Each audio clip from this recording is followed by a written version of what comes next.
السلام علیکم دوستو آج ہمارا سب سے بڑا المیہ یہ ہے کہ ہم ایک دوسرے کو دھوکہ دے رہے ہیں۔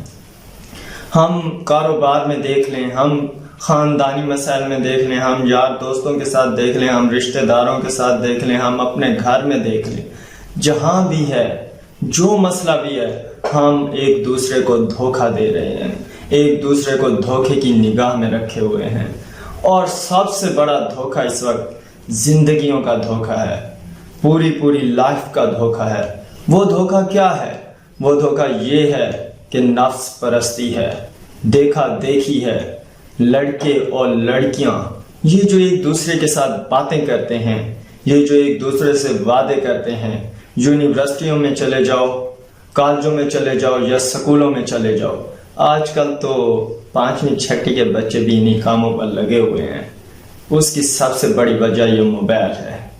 جس کے پاس موبائل آ گیا، چاہے لڑکیوں یا لڑکوں کے والدین کا بھی موبائل ہے، اس سے بھی یہ لوگ ایک دوسرے سے رابطہ رکھ لیتے ہیں۔ میں دیکھ رہا ہوں ایک لڑکی نے، کلاس کی لڑکی نے مسکرا کر دیکھ لیا، یا کہیں مدرسے میں بھی ایک ساتھ پڑھتے ہیں، ایک لڑکی نے مسکرا کر کیا دیکھ لیا، سمجھتے ہیں کہ یہ ہم پر مرتی ہے۔ تو کیا ہے یہ دھوکہ نہیں ہے؟ اپنے آپ کو بھی دھوکہ ہے، اپنی زندگی کو بھی دھوکہ ہے۔ اور اس سے بڑا دھوکہ یہ ہے کہ یونیورسٹیوں میں چلے جاؤ، لڑکے اور لڑکیاں ایک دوسرے کو وعدے دیتے ہیں، لیکن 5 6 لڑکیاں ایک لڑکے کے ساتھ بات کرتی ہیں۔ اس سے بھی زیادہ ہے۔ میرا ایک دوست بیٹھا تھا، ایک دن ہم نے اس سے پوچھ لیا، کیونکہ وہ فون پر بات چیت کرتا رہتا ہے، تو اس نے تقریباً 26 لڑکیاں گنوا دی تھی اور کہا کہ ایٹ اے ٹائم 13 سے 14 لڑکیاں میرے ساتھ رابطے میں ہوتی ہیں۔ تو کیا یہی مخلص ہیں تمہارے دوست؟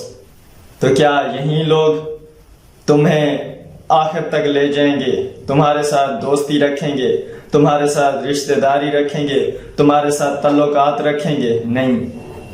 اور سب سے بڑا نقصان اس دوستی کا کیا ہوتا ہے وہ بھی سن لو۔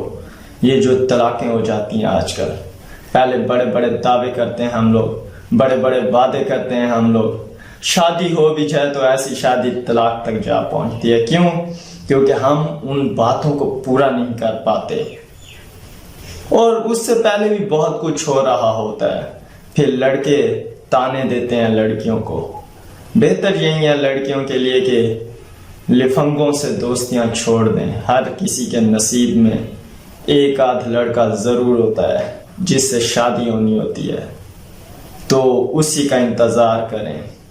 اللہ تعالیٰ کسی کو ایسے رسوا نہیں کرتا۔ اللہ تعالیٰ نے اگر اس جہاں میں بھیج دیا ہے تو اس نے جوڑا بنا کر ہی بھیجا ہے، ایسے نہیں بھیجا ہوا۔ ایک بات میں نے پڑھی ہے، وہ یہ تھی کہ ہر عورت جس کی کسی مرد سے شادی ہوتی ہے وہ اسی مرد کی ٹیڑھی ہڈی سے نکلی ہوتی ہے، بنی ہوتی ہے، اسی مرد کی۔ تو بہتر یہی ہے کہ اپنے اسی مرد کا انتخاب کرو، آوارہ لڑکوں سے دوستیاں کرنا چھوڑ دو۔ ان لوگوں میں کوئی بھی وفا نہیں ہے۔ میرے اپنے دوست ہیں جن کے ساتھ 10 15 لڑکیاں ایک ٹائم رابطے میں رہتی ہیں، تو کیا وہ ساری لڑکیوں سے شادی کرے گا؟ کیا وہ ساری لڑکیوں کے ساتھ نبھائے گا؟ نہیں، جسٹ ٹائم پاس ہے۔ بہتر یہی ہے کہ اپنا قبلہ درست کریں، کیونکہ آج نہیں تو کل ہم لوگوں نے اس جہاں کو چھوڑ دینا ہے، اس پلینٹ کو چھوڑ دینا ہے، اور اسے منہ دکھانا ہے جس نے یہاں پر بھیجا تھا۔ اللہ حافظ۔